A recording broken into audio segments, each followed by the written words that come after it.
I just heard someone say, uh-oh. And let me tell you, that was prophetic. So I want to do a sound check. How well can you hear me? If you can hear me, do like a little clap. One clap. That was creative, but yeah, okay. If you can't hear me, clap. Okay. So when I was a kid, the books I loved the most were those that gave me a chance to write it as it went, to decide what came next. There was a particular series of books called Choose Your Own Adventure. How many of you? Yeah, thank you. You're already reading my mind. Thank you, Jeff. Has anyone else ever heard of it? Yeah? So the three of you don't need to listen to this next part. But the gist of it is you'd be confronted with options as the story went along as to how it would unfold. And so, for instance, if you choose to assist the CIA, turn to page 80. If you choose to release the microbes, turn to page 93. And I don't know what happens, so I can't spoil it for you, but I couldn't even if I wanted to, because it's here in this book, Antarctica, and there are 25 different paths to the end. So I couldn't tell you what the ending was anyway. I wonder what you would do between these two options, and this one I really do want your help with. So I'm going to give you the two options, let you hear them, and then I'm going to read them again. I want you to clap for which one you want. Does that make sense? So this is from the book Moon Quest. If you tell the alien you're sorry, but you do not want their knowledge inside your head, turn to page 80. Or if you agree to receive the alien's triumphs and failures, turn to page 104. Those are your options. So if you're option one, you'll clap. If you tell the alien you're sorry, but you do not want their knowledge inside your head, go ahead and clap. Okay, very forceful back here. This is just fiction. And then option two, if you agree to receive the alien's triumphs and failures, go ahead and clap. Oh, perfect. Good. So that's good. So I'm going to need you to remember what you just did. So what does all of this have to do with Ascension Sunday? Well, I'm glad you asked. It doesn't have anything to do with the Ascension, at least not the alien part. But it has everything to do with Ascension Sunday being one of those days and stories I've never really gotten that excited about.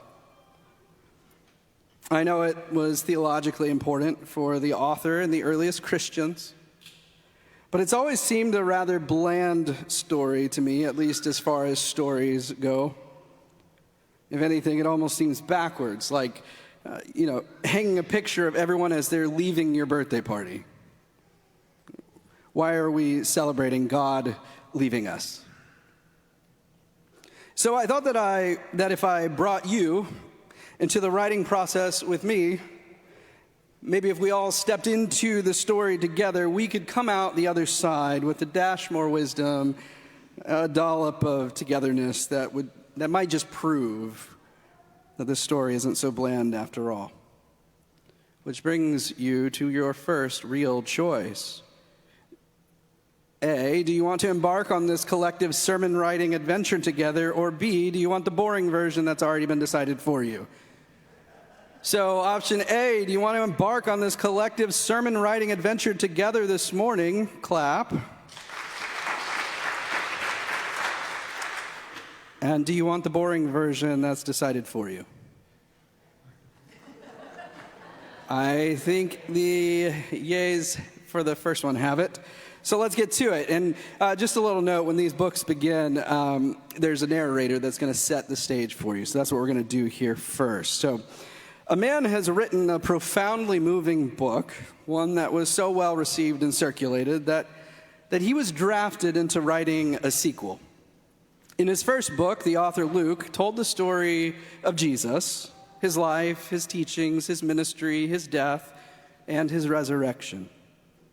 Luke thought he'd stuck the landing, concluding it with three powerful stories at the end. In the first, a group of women arrive at the tomb of Jesus and find that it's empty. In their fright, they bow their heads only to have two men dressed in bright white clothing ask them what they're looking for. So then they run to tell the disciples who don't believe the women. Go figure. The second story is one you heard recently, preached by our own Reverend Stacy Lanier, where the risen Jesus is walking the road to a place called Emmaus, when his identity is finally revealed to them, when he breaks bread. Communion, anyone? In the final story of his first book, Luke tells about Jesus appearing to the rest of the disciples, those who didn't believe the stories the others were telling. They still couldn't make sense of it, and thinking he was a ghost until he ate a fish in front of them. And it didn't fall through the floor, so they knew he must be real. From there, Jesus blesses them and ascends into heaven. It's the perfect ending for Luke's gospel. It's not such a great beginning. But the people want what the people want, so a sequel they shall have. Luke begins his second book by elaborating on that poetic ending. He mentions for the first time that the period after Jesus' resurrection was actually a 40-day period where he appeared many times to convince people of his resurrection.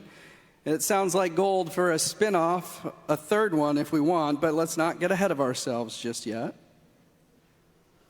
During one of these appearances, Jesus and the disciples are having another meal together. It seems to you that the risen Jesus is quite a hungry Jesus. But then you think about all the dying and resurrecting and shape-shifting he's been doing lately, and you realize you don't know what goes into all that.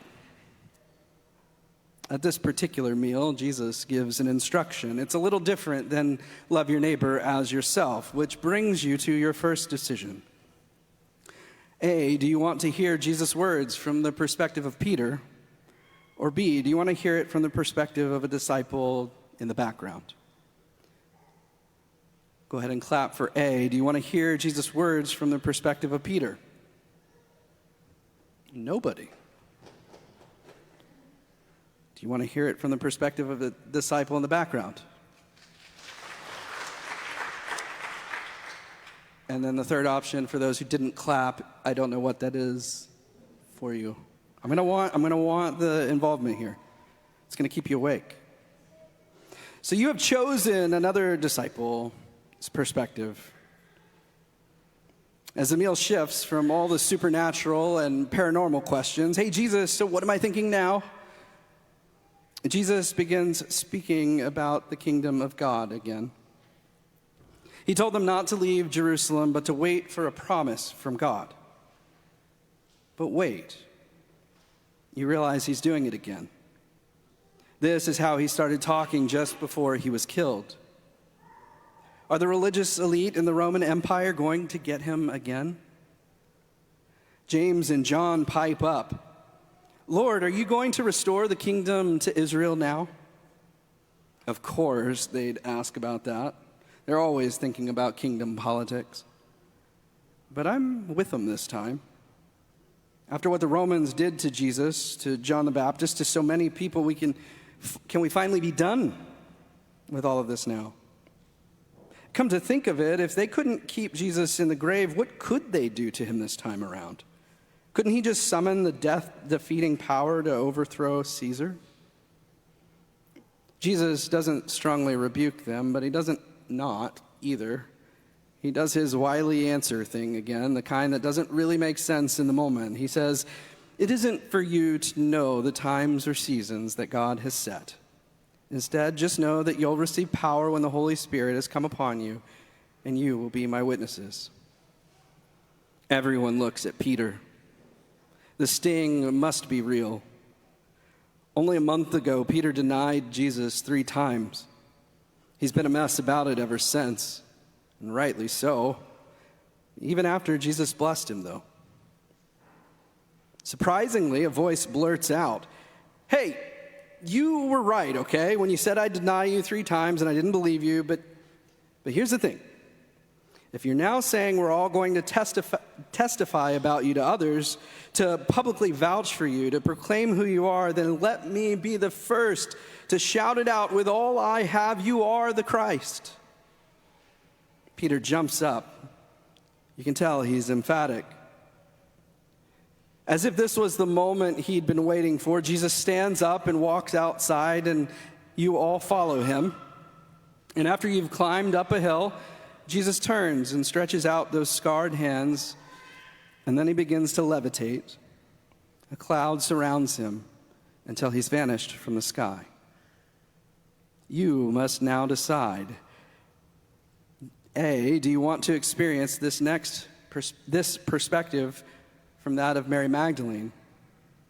Or do you want to experience this moment from the perspective of Mary, the mother of Jesus? Those are two different people. If you'd like to experience this from the perspective of Mary Magdalene, go ahead and clap. If you'd like to experience this from the perspective of Mary, the mother of Jesus, go ahead and clap. Yeah, you're going to have to really want yours for me to be able to tell the difference, I think. Is it okay if we vote one more time? A, Mary Magdalene. B, Mary, the mother of Jesus. Well, the woos have it. You have chosen Mary, the mother of Jesus. Your heart can't take this. Not again. You've known the joys of finding Jesus, his finding you. You've known the devastation of losing him and the euphoria of finding him again. And now you're losing him again. What is this kingdom where the chosen one always chooses to leave? Everyone is mesmerized and a little confused and quite a commotion among the men as they keep pointing and gazing up at the sky. But the women, our heads are bowed again, and we're feeling the same as we felt at the tomb when his body was missing. We didn't know what to do in that moment of grief and sadness. That is, until two men in bright white clothes appeared and asked us who we were looking for. Thank God for them. I could really use a little hope like that. Suddenly, two men in bright white clothes appear. Why are you standing around just looking up into the heavens? This Jesus who was taken up into heaven will return in the same way you saw him depart. Oh, thank heavens, you think to yourself. They still scared the Gehenna out of us, but they've returned as guides. Last time they were such a pastoral presence as we tried to process everything. I wonder if we can start taking their word a little bit more often. Men, we need to get back into the city, you say. And you make the walk back, and as you make the walk back into the city, your mind returns to several stories that you've stored away. The first time was when one of those shining people appeared and told you that you'd give birth to the Savior of the world. And he wasn't wrong, at least not the pregnancy part. There were other times, and certainly the shepherds told you about all the angels singing in the night sky. Your mind then turns to a story you've known since your youth. The great prophet Elijah, at the end of his life, was joined by his disciple Elisha on a journey. Elisha asks Elijah for a double portion of his spirit before he dies, so that he could carry on the prophetic work God had started in his ministry and life. And just then, Elijah is swept away in a whirlwind with chariots of fire, and his cloak falls to the ground. And when Elisha picks it up, he receives the double portion of the Spirit. That thought reminds you of another story, a more recent one, that the disciples told you a few months earlier. And now you must decide, A, do you ask Peter to tell you the story again? Or B, do you ask James and John to tell it to you again? A, Peter. B, James and John. I'm noticing nobody likes Peter. Wow.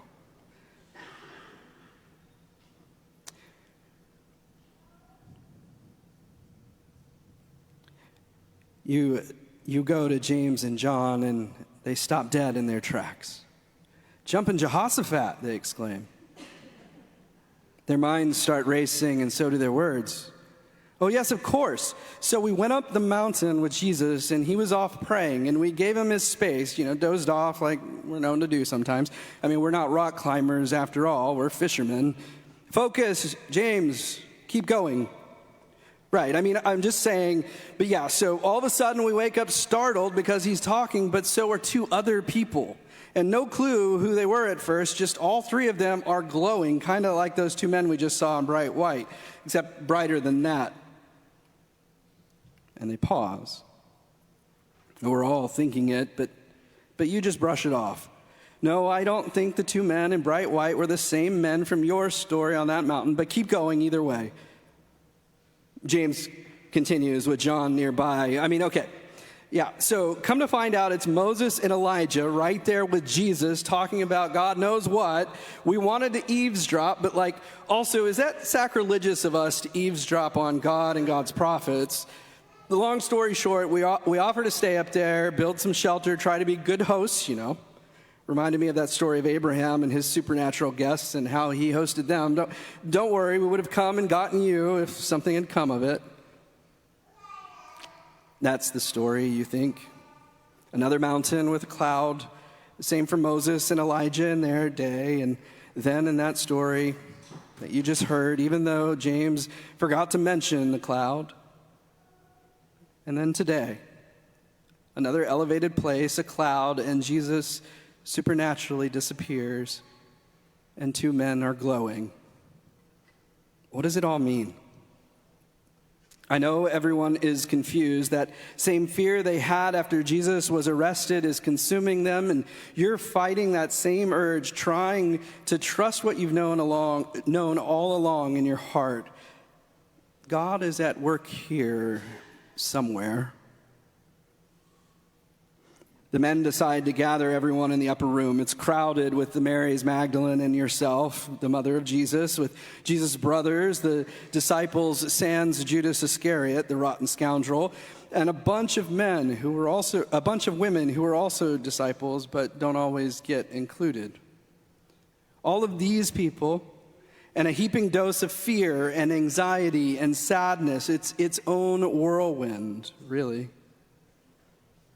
That is, until you, the mother of Jesus, stands up.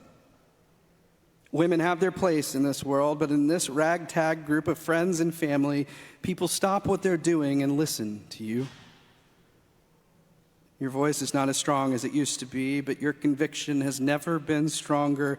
The emotional roller coaster isn't over, but you've figured out one thing. It's to give in and trust God when it seems God is up to something. You speak up. I'm exhausted, emotionally, physically, spiritually. The ups and downs of losing him and finding him and losing him again today. And in some ways, my heart is too full for any more. My mind is too scattered for pondering. But that's usually the sign that we must ponder and pray as he told us to, that we must wait as he told us to, because really, has he ever let us down before? We'll know when we see it. The fancy men on the hill had asked us, "Why are you looking up?" And in my case, I was actually looking down. I thought my heart might burst right there. But I've been thinking about it, and I think they're right. Whether we're staring up to heaven, waiting for an answer, or hunkered down, hoping for salvation, they're right. What are we doing? Do we still have such little faith? I don't know what's coming any more than you do. Believe me, as his mother, I wish I could play that card and get just a little inside information. I'm in the same boat as you are.